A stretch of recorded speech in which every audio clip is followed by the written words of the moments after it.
సంగారెడ్డి జిల్లా కేంద్రంలో తిరంగా జెండా ర్యాలీలో పాల్గొన్నారు మెదక్ ఎంపీ రఘునందన్ రావు. రాష్ట్రంలో కాంగ్రెస్ బీఆర్ఎస్ పార్టీలు తోడు దొంగల్లా పనిచేస్తున్నాయన్నారు.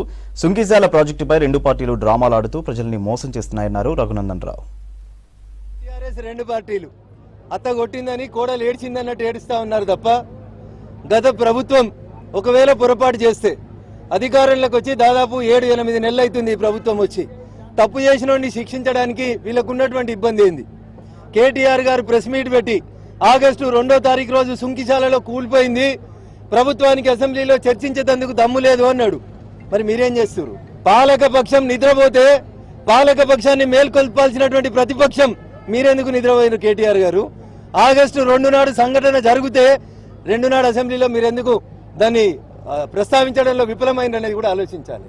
కాంగ్రెస్ బీఆర్ఎస్ నేను మొదటి నుంచి చెప్తున్నా, వీళ్ళిద్దరు తోడు దొంగలే. అది కాళేశ్వరం అయినా, మేడిగడ్డ అయినా, సుంకేసులైనా పేపర్ల మందం ప్రెస్ మీట్ల మందమే తప్ప వేర్ ఈస్ ద యాక్షన్? తప్పు చేసినోడిని శిక్షించడానికి వెనుకటికి చంద్రశేఖరరావుకు మనసొప్పలే.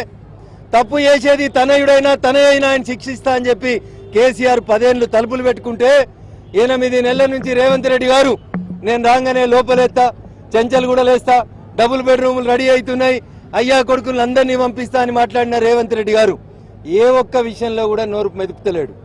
ఇది దురదృష్టకరం. చీకటి పోలీస్ రెండు ఒకటైనట్టు ఒక నాణానికి బొమ్మ బొరుసులాగా కాంగ్రెస్ టీఆర్ఎస్ కలిసి ప్రజల సొమ్మును దోచుకుంటున్నాయి తప్ప అది సుంకిశాలైనా, మేడిగడ్డ అయినా, కాళేశ్వరం అయినా ఈ ప్రభుత్వానికి చిత్తశుద్ధి లేదనేది చాలా స్పష్టంగా తెలంగాణ సమాజాన్ని అర్థం చేసుకోవాలని అప్పీల్ చేస్తాం. కేసీఆర్ గారు అసెంబ్లీలో జూన్ 2014లో చెప్పిన మాటని బండి సంజయ్ గారు యాడ్ చేసిరు అంతే. ఏమన్నాడు కేసీఆర్? తప్పు చేసేటోడు తనయుడైనా తనే అయినా శిక్షిస్తా అన్నాడు. అరవింద్ కుమార్ అనేటువంటి ఒక HMDA Hyderabad growth corridor limited కి కమిషనర్ గా చేస్తున్న ఆయన F1 రేస్ కోర్సు కార్లకి ఎట్లాంటి జీవో లేకుండా కేటీఆర్ చెప్తే నేను 50 కోట్లు ఇచ్చినా అని చెప్పి 6 నెలలు అవుతుంటే కేటీఆర్ ని ఇంకా అరెస్ట్ చేస్తలేడంటే రేవంత్ రెడ్డి అమెరికాకు పోయి కేటీఆర్ తోటి ఏమైనా చీకటి ఒప్పందాలు చేసుకుంటుండేమో తెలంగాణ సమాజం ఆలోచించాలి. ఏడున్నాడు అరవింద్ కుమార్?